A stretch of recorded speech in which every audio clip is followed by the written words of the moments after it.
Tume itajielekeza pia kwenye masuala ya wanaodaiwa kutekwa na ambao taarifa zao hazijapatikana. Kwa desturi ya waungwana, linapotokea jambo la hasara na kuumiza mioyo, matarajio ni kufarijiwa badala ya kuzodolewa. Kwa vyovyote vile, walioumizwa na tukio lile ni sisi wa Tanzania. Ni sisi tuliopoteza watoto wetu. Ni sisi tuliopoteza ndugu zetu, jamaa na marafiki zetu. Kwa hali yoyote ile, walioathirika ni Watanzania kwa ujumla wetu. Haiwezekani mtu mwingine asiye Mtanzania awe na uchungu zaidi kuliko sisi Watanzania. Haiwezekani. Lau kungekuwa na uwezekano, tunatamani siku zirudi nyuma. Yaliyotokea Oktoba 2025 yawe hayakutokea, na historia ijiandike upya ili tuweze kufuta doa tuliloingia. Hata baba wa taifa hayati Mwalimu Julius Kambarage Nyerere amewahi kusema katika moja ya hotuba zake kuwa wakati tunapata uhuru, tulichoachiwa na wakoloni halikuwa taifa, bali mkusanyiko wa makabila. Lakini kwa dhamira na utashi wa waasisi wetu, waliamua kujenga taifa moja imara lisiloendeshwa kwa misingi ya kidini, kikabila au hadhi ya mtu, na ambapo lugha yetu adhimu ya Kiswahili inatumika kama nyenzo ya kutuunganisha pamoja na kudumisha na kuimarisha utaifa wetu. Mwaka 1991 pale Mwalimu Nyerere alipojitokeza mbele wa Tanzania kujenga hoja ya taifa kuingia kwenye mfumo wa vyama vingi vya siasa, lengo lake lilikuwa kuweka mazingira ya kupambanisha fikra na si kuleta vurugu.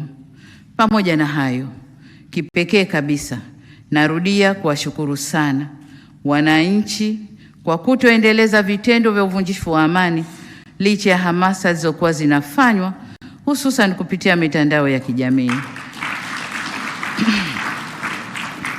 Nawashukuru tena kwa utulivu wenu na imani yenu kwa serikali wakati tukisubiri taarifa hii ya tume. Asanteni sana wa Tanzania. Ndugu zangu wa Tanzania, Jamhuri ya Muungano wa Tanzania haikutokea kwa bahati, bali ilijengwa na waasisi wetu kwa maono na matendo yao. Na kama ilijengwa, ni wazi ipo misingi iliyoifanya nchi hii yenye zaidi ya makabila 126 kusimama kama taifa moja lenye mshikamano. Hata baba wa taifa hayati Mwalimu Julius Kambarage Nyerere amewahi kusema katika moja ya hotuba zake kuwa wakati tunapata uhuru, kama nilivyorudia, tulioachiwa ilikuwa ni mkusanyiko tu wa makabila, lakini kwa dhamira na utashi wa waasisi wetu waliamua kujenga taifa moja imara, kama nilivyosema, lisiloendeshwa kwa misingi ile ya kidini na kikabila.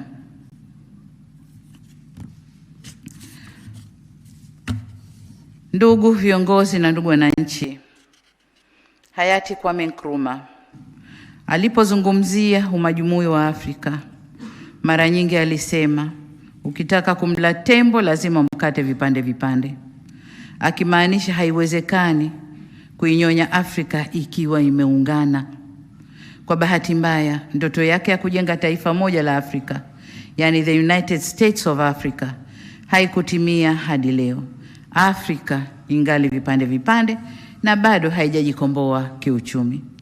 Hapana shaka falsafa hii inazihusu pia nchi moja moja, kwamba nchi ikiwa na umoja na mshikamano itakuwa vigumu kuinyonya na kuitawala kisiasa au kiuchumi.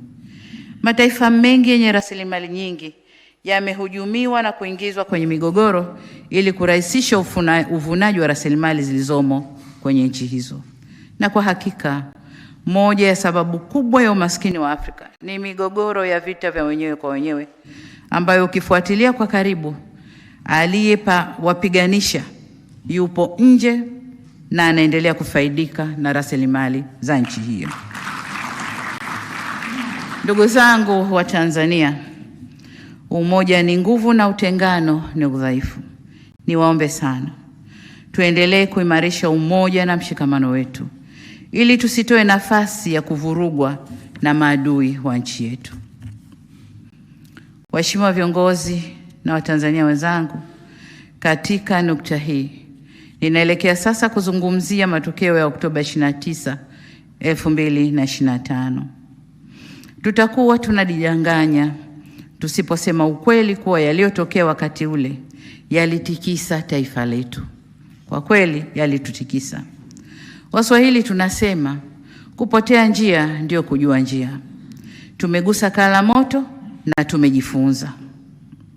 Tume imetueleza kwamba uchunguzi umebaini kuwa ghasia zilizotokea zilipangwa, ziliratibiwa, zilifadhiliwa na kutekelezwa na watu wenye mafunzo na vitendea kazi vya kufanyia uhalifu na uharibifu. Hali kadhalika imebaini kuwa malengo ya wahusika hao yalikuwa ni kuvuruga uchaguzi na kutengeneza ombwe la uongozi ili nchi isitawalike. Na ndio maana ghasia zilianza siku ya uchaguzi. Ili kutimiza azma hiyo, tumeelezwa kuwa wahusika walilenga miundombinu muhimu na kuvuruga mfumo wa huduma za jamii ili kuathiri uchumi na kuidhoofisha serikali. Wataalamu wa sayansi za siasa mliopo hapa nasi na yoyote mwenye uelewa masuala ya uongozi wa nchi, mnaweza kutafakari nini kingetokea endapo malengo ya wahusika wa ghasia au vurugu zile yangefanikiwa. Bila shaka jitihada za vyombo kudhibiti ghasia na vurugu zile ndio imefanya Tanzania iwe leo ilivyo. Vinginevyo tungekuwa tunazungumza hadithi nyingine. Lakini hapa, mwenyekiti, haimaanishi kuwa kwa wale ambao tutabaini wamekiuka sheria na taratibu za kazi zao kwamba hatutawajibisha, tutawajibishana. Waheshimiwa viongozi na Watanzania wenzangu, kufuatia ghasia zile, kumekuwa na taarifa nyingi zilizotolewa bila usahihi. Makundi mbalimbali na baadhi ya watu mmoja walikuwa wakitoa takwimu za vifo na walioathirika bila ya kuwa na uhakika. Takwimu hizo ama zilikusudia kufifisha au kuzidisha, kutia chumvi kiwango cha madhara yaliyotokea. Wazee wetu walisema, kweli kidhihiri, uongo hujitenga.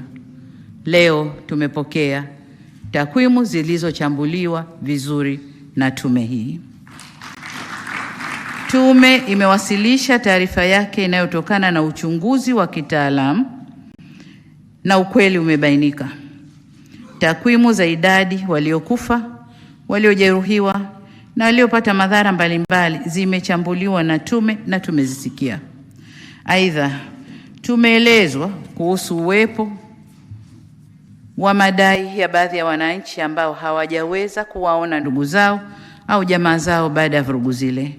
Niwaahidi kuwa kama tume ilivyopendekeza, serikali itaendelea kufanya uchunguzi wa kina na wa kitaalamu ili tujue mambo haya kwa usahihi wake.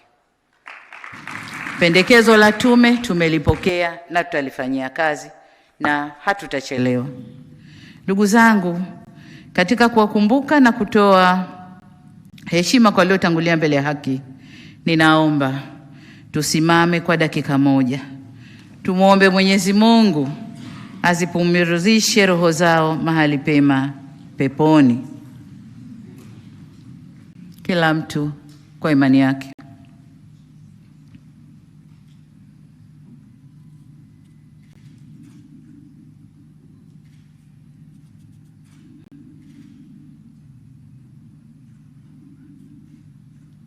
Amen.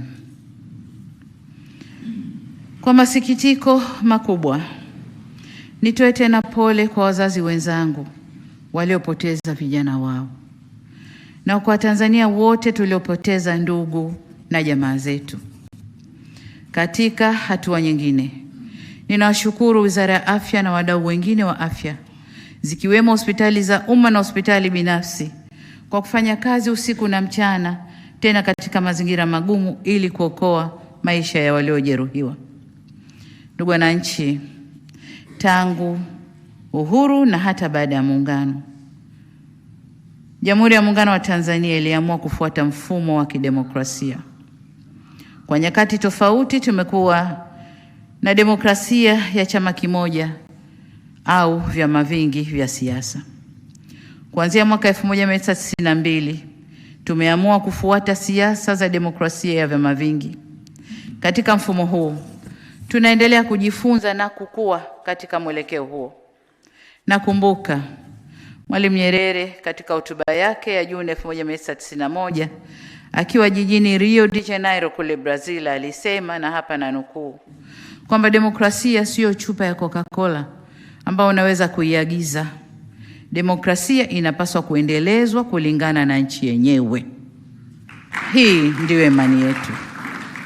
Mwisho wa kunukuu.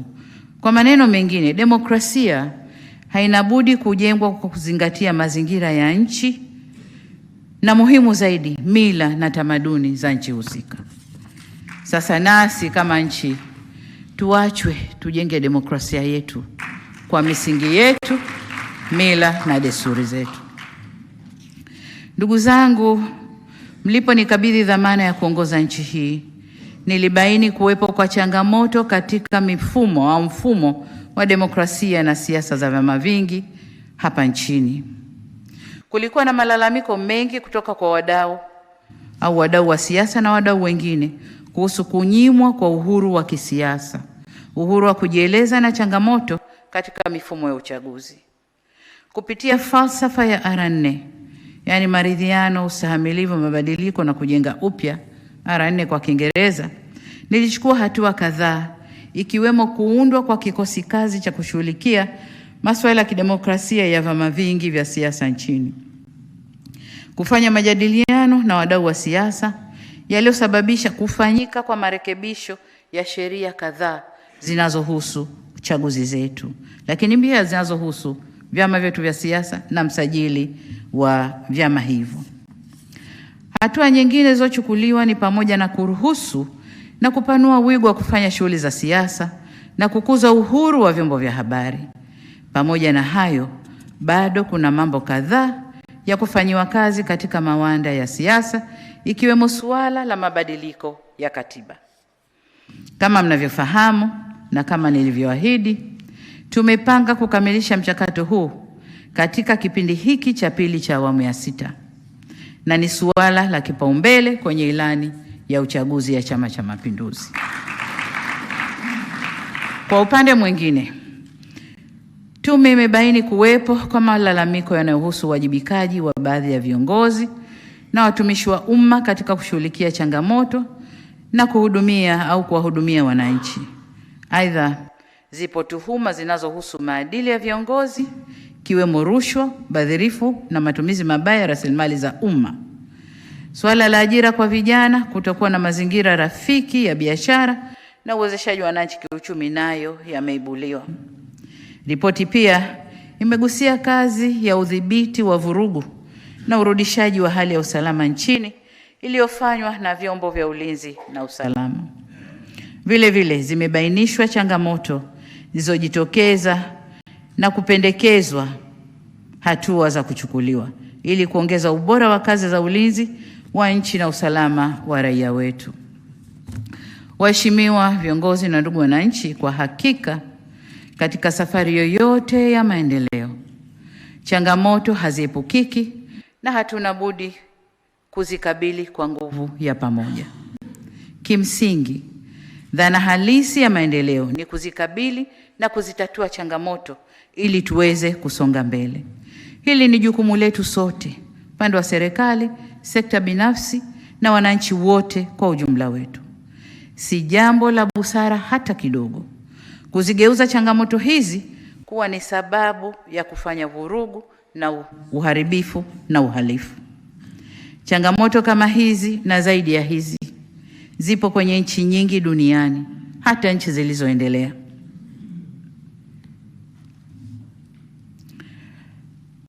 Lakini vile vile changamoto za aina hizi ziko katika nchi zinazotuzunguka, lakini wananchi wao hawajazitumia kama sababu ya kuharibu miundombinu na kudunisha chumi zao au kuzifanya chumi zao kuwa duni. Ni ukweli pia kwamba yaliyotokea Oktoba 2025 hayakuondosha wala kupunguza changamoto zetu. Vurugu zimefanyika, vurugu zile na ghasia zile hazikuondosha changamoto zetu, bali zimeongeza changamoto. Na kama nilivyoeleza hapo awali, kama ghasia zile zisingedhibitiwa, nchi ingepata athari kubwa zaidi na ingetuchukua miaka mingi kuinuka tena. Na wasihi wa Tanzania wenzangu, tutambue kuwa ni rahisi kupoteza amani, lakini si rahisi kuirejesha. Ni rahisi kuibomoa nchi, lakini ni vigumu kuijenga upya. Hapa nataka sote tufahamu kuwa hatima ya Tanzania ipo mikononi mwa Watanzania wenyewe. Nguvu ya ushawishi wa makundi ya nje inasaidia kuvunja amani, kuvuruga usalama na kubomoa nchi. Lakini kurudisha amani na usalama na kuijenga upya nchi yetu hufanyika kwa misaada yenye masharti magumu ya kisiasa, kiuchumi na kibiashara. Kwa hiyo tuwe makini kwamba Watanzania ndio wajenga Tanzania yetu. Tunapoibomoa hatuna mjomba wa kutusaidia. Tutapata mikopo yenye masharti ya kiuchumi na kisiasa ili tuweze kujenga upya. Lakini wakati wa kubomoa tunaweza tukapata msaada kirahisi kabisa. Hivyo basi, mambo haya magumu na ya hatari tulioyapitia yatupe funzo ili tuendelee kwenye mwelekeo sahihi. Ipo nukuu maarufu ya hayati Nelson Mandela inayosema, "It is in the character of growth that we should learn from both pleasant and unpleasant experiences." Ikimaanisha ili tuweze kukua hatuna budi kujifunza tokana na matukio yanayofurahisha na yasiyofurahisha pia. Nasi tumejifunza kutokana na mapito haya magumu, na tushirikiane ili tuweze kuimarika zaidi. Waheshimiwa viongozi na ndugu wananchi, tumesikia masuala yaliyobainishwa na tume pamoja na mapendekezo kwa muhtasari, lakini mmeshuhudia ripoti niliyokabidhiwa na mavitabu yale yaliyoko pale. Hii ni ripoti ya rais. Aliyeunda tume ni rais, na ripoti yote hii ni ya rais. Kwa hiyo wasitokee watu wengine wakadai ownership ya ripoti hii. Ni ripoti ya rais. Nilisema tume za huko nyuma zilikuwa zinabanwa kimya kimya. Mimi nimeamua tuambizane, lakini ripoti ni mali ya rais. Tumepokea, nataka niwahakikishie tume kwamba tumepokea mapendekezo yote yaliyowasilishwa na tutakayoyasoma kwenye makabrasha yale, na tutaanza kuyafanyia kazi mara moja. Katika hatua hii, nitoe wito kwa Watanzania wenzangu, tuungane kwa pamoja kulirejesha taifa letu kwenye misingi yake. Na katika kuakisi mapendekezo ya taarifa ya tume, serikali itachukua hatua za haraka zifuatazo.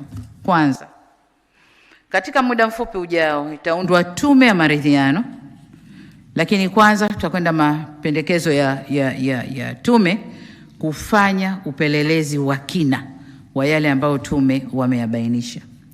Lakini katika muda mfupi ujao tutaunda tume ya maridhiano ikijumuisha wadau wote muhimu itakayosimamia na kuongoza majadiliano na maridhiano ili kuziba mianya na migawanyiko iliyopo na kurejesha umoja na mshikamano wa kitaifa.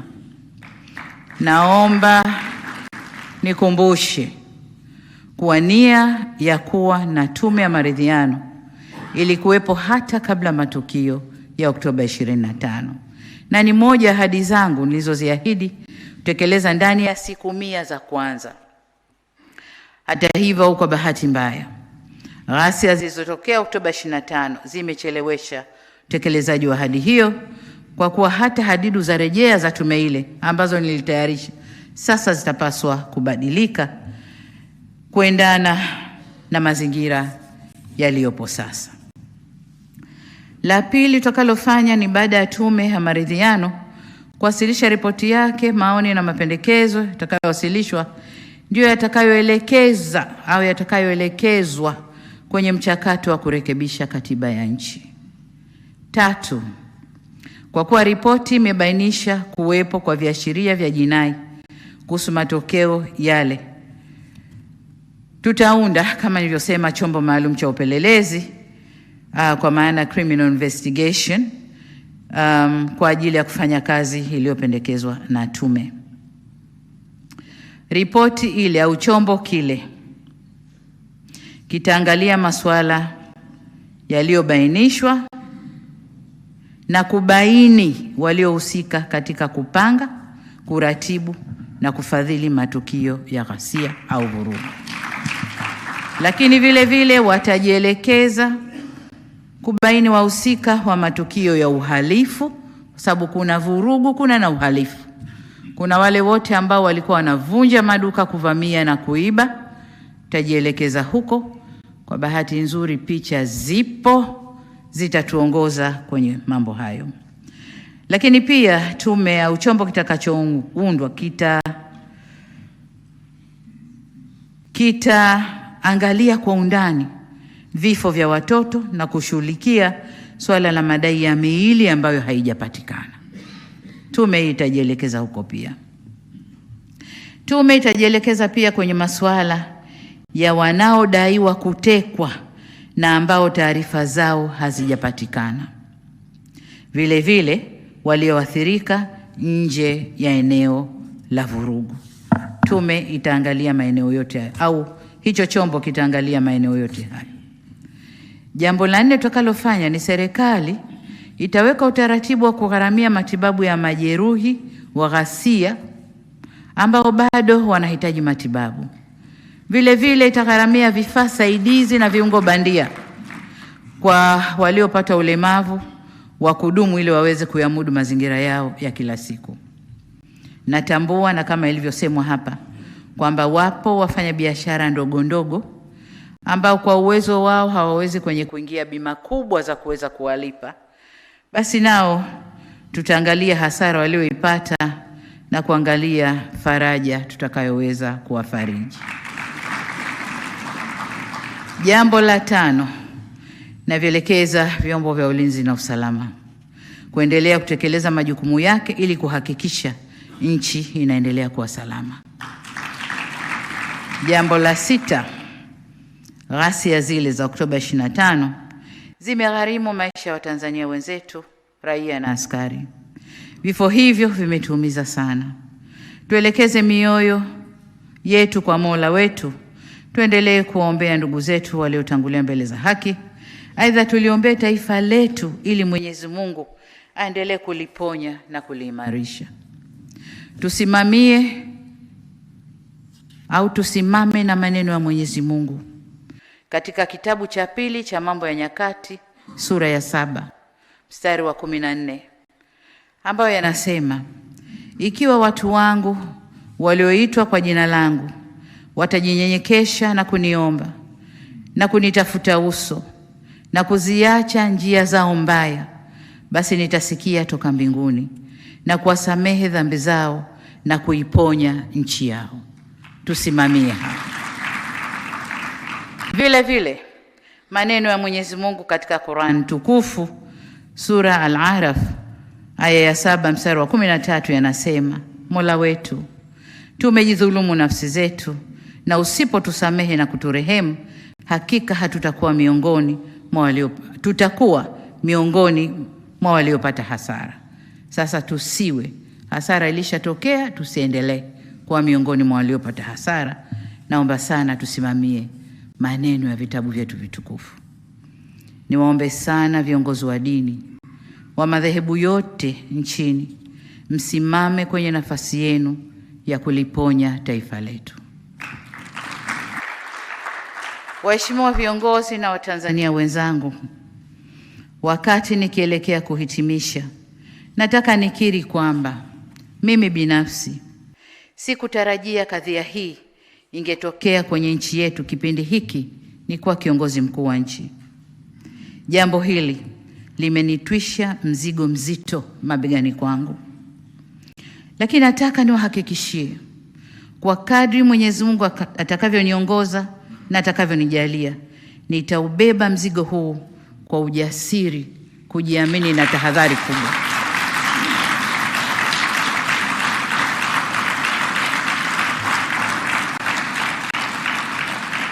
Naomba nirudie hapo. Kadri Mwenyezi Mungu atakavyoniongoza na kunijalia, nitaubeba mzigo huo kwa ujasiri, kujiamini na tahadhari kubwa.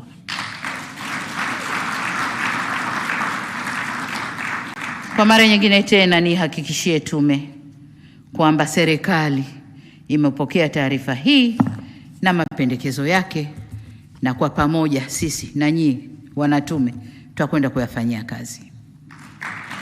Mapendekezo mlioyatoa ni dawa ya kuliponya taifa letu, na kwa ladha yoyote iliyo dawa hiyo, lazima dawa inywewe ili tupoe. Mapendekezo hayo tafanyia kazi ipasavyo, tafanya marekebisho ya mambo yaliyobainishwa kuwa na dosari, taimarisha pale penye udhaifu, bila kuacha kuwajibika pale penye ulazima wa kuwajibishana. Katika hili, serikali inahitaji msaada wenu, ndugu zangu wa Tanzania. Tuweke juhudi za pamoja kwa werevu na ujasiri na kusema never again, yasijirudie. Ndugu wananchi, wakati nafuatilia uwasilishaji wa ripoti hii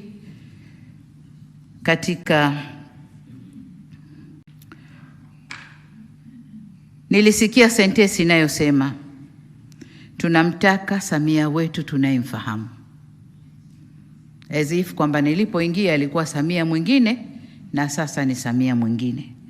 Nataka niwahakikishie wa Tanzania, mimi ni Samia yule yule wa 4R. Ni yule yule wa 4R. Ninachoomba ni ushirikiano wenu katika kutekeleza hizo R4. Wanasema kidole kimoja hakivunji chawa, au it takes two to tango. Kwa hiyo mkimtegemea Samia peke yake afanye, hayaendi. Lakini mkinipa ushirikiano mkubwa, ndugu zangu, tutafika tunakoelekea. Niwaombe tuungane sote kuamua hatma ya mustakabali mwema wa nchi yetu kwa manufaa ya kizazi hiki na vizazi vijavyo. Ninawasihi wa Tanzania, tusikubali kurubuniwa kuharibu nchi yetu. Tusikubali kuchochewa, iwe na wanasiasa, wanaharakati, wahalifu au watu wenye chuki na wenye maslahi binafsi, kwa njia yoyote ile, kuvuruga tunu ya amani yetu. Tusimame imara na kwa umoja tulijenge taifa la Jamhuri ya Muungano wa Tanzania. Tanzania ndipo kwetu. Hatuna pengine, katu hatuna pengine. Kwa tukijenga nchi yetu tutakaa kwa raha. Tukivuruga nchi yetu taendelea kukaa jinsi tunavyokwenda. Tutakuwa na matatizo yasiyoisha. Baada ya kusema hayo, niwatakie nyote neema na baraka za Mwenyezi Mungu. Tumuombe Mwenyezi Mungu aibariki nchi yetu, awabariki viongozi wetu, tujaliwe hekima na umoja na amani ambazo ndio ngao zetu wa Tanzania. Ibarikiwe Tanzania, tubarikiwe watoto wa Tanzania, kama tunavyoimba kwenye wimbo wetu wa taifa. Amin, amina, na asanteni sana kwa kunisikiliza. Asante. Naomba tusimame kwa heshima na taadhima viongozi. Haya.